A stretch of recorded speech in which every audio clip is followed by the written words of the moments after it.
Chapter 5. I woke up in the morning sun beaming through the window. The fire was smoldering, but it still felt great as it was giving off some heat. I looked for the boy and the sheriff, and neither were inside. I got up and began looking around, finally making my way outside. I could see in the distance that the sheriff was with the boy. Although he didn't look like the sheriff anymore, he had on a checkered shirt and a wide-brimmed cowboy hat.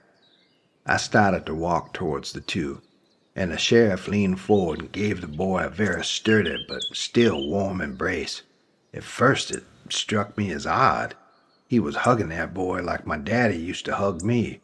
The more I squinted and focused on the two, I could clearly see the tears were coming out of both their eyes.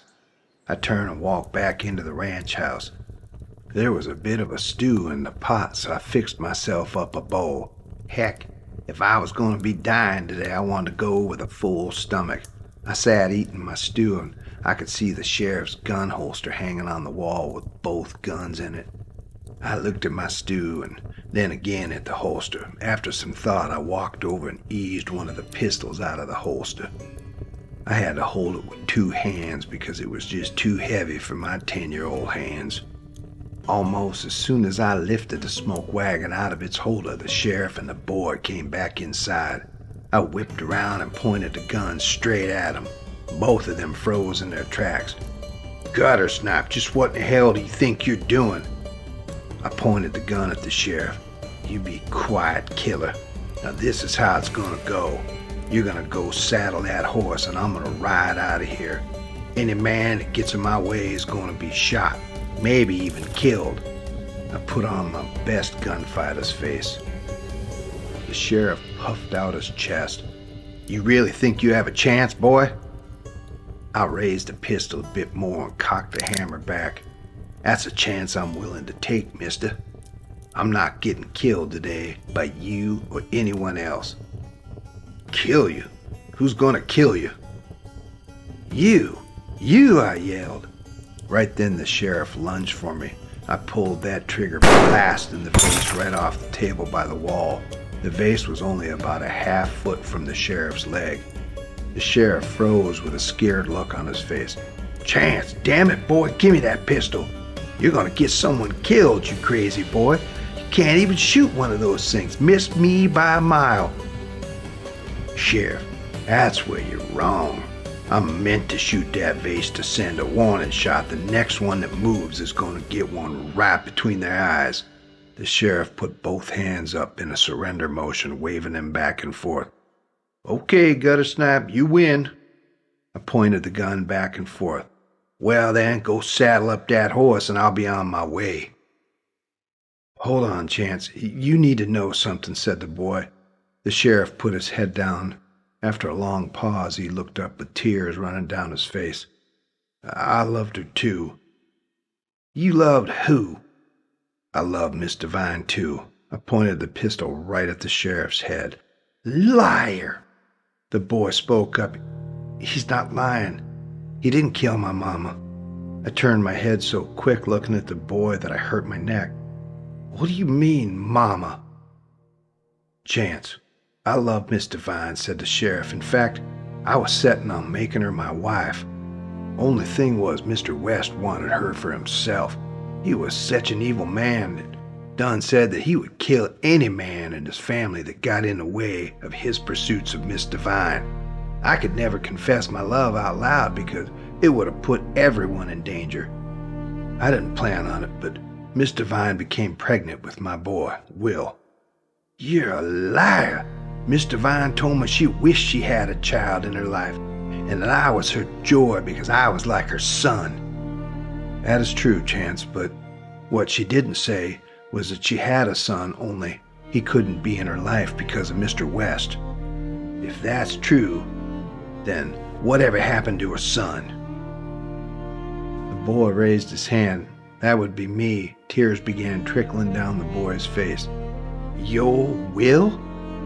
Will nodded his head in agreement. "Yes, Chance, she was my mama." I turned my attention to the sheriff. "Then why? Why would you treat her so bad, beating her up and all?" The sheriff slumped his head again. Chance. I had to put on airs if I wanted Miss Devine to live. Mr. West is about as evil as they come. If he thought for a second that something was going on between us, he would have had us both killed. In fact, that night, he beat up Miss Devine. I accidentally let out that I loved her. I couldn't sit by and watch him beat her. The sheriff became quite angry, clenching his fist. I'm the one that got her killed. I wanted to take her away, but I knew Mr. West and his men would track us down and kill us just like all the rest. I was hoping that he would forgive and let her go. I've seen Mr. West and his henchmen do some terrible things to people when they didn't follow his law set forth. I've been hiding my boy Will all this time, barely being able to see my son. So you ain't the only one that wants to kill that man. He told me that he understood, and that if he could have one night with her, that he would let it go. It was the wrong thing to do, but a man might do anything to be with the one that he loves, and now I have to live with the fact that I'm the reason she's gone. You know what, Guttersnipe? If you want to shoot me, then you go ahead. I deserve it. I looked at the sheriff with tears in his eyes. After a long pause, I lowered the pistol, uncocking it. You've been through enough, Sheriff. I dropped the pistol on the ground and walked outside. Will soon followed me outside. You know, Chance, you and I have a lot in common. Is that so? Yes, that is so. Neither one of us really ever got to know our mamas. I've been on my own for most since I was a youngin'. I see a lot of you in me. Only thing is, you're a much better shot than I ever was. Did you really mean to shoot that vase in the house? After a long pause, I did. I don't know why, but a pistol has always felt like a natural in my hands. Will put his hand on the butt of his pistol, pulling the Colt out. Will flipped the pistol, handing it to me, butt first. Let's see, Guttersnipe, if you're as keen as you say. I spun the chamber, making a clicking sound, and looked up out of the corner of my eye at Will. Stop calling me Guttersnipe. I spun around, fired, hitting the hinge on the gate 20 feet away. The sheriff ran out the door. What the hell's going on? Is someone shot? No, Pa, I was just trying to see if Chance was the crack shot that he confessed to be. What was he shooting at? Will didn't say a word. He just looked over at the gate hinge. The sheriff squinted his eyes, looking at the bits of the hinge on the ground. You shot that, Guttersnipe, from here? The sheriff walked over by the gate and began looking at the shattered pieces. There were 2 tall tumbleweeds by the post of the gate that concealed most of the hinge's debris. The sheriff took both hands and spread the top of the bush to take a look. Immediately, Will and I could hear a loud, rattling noise. The sheriff tensed up immediately.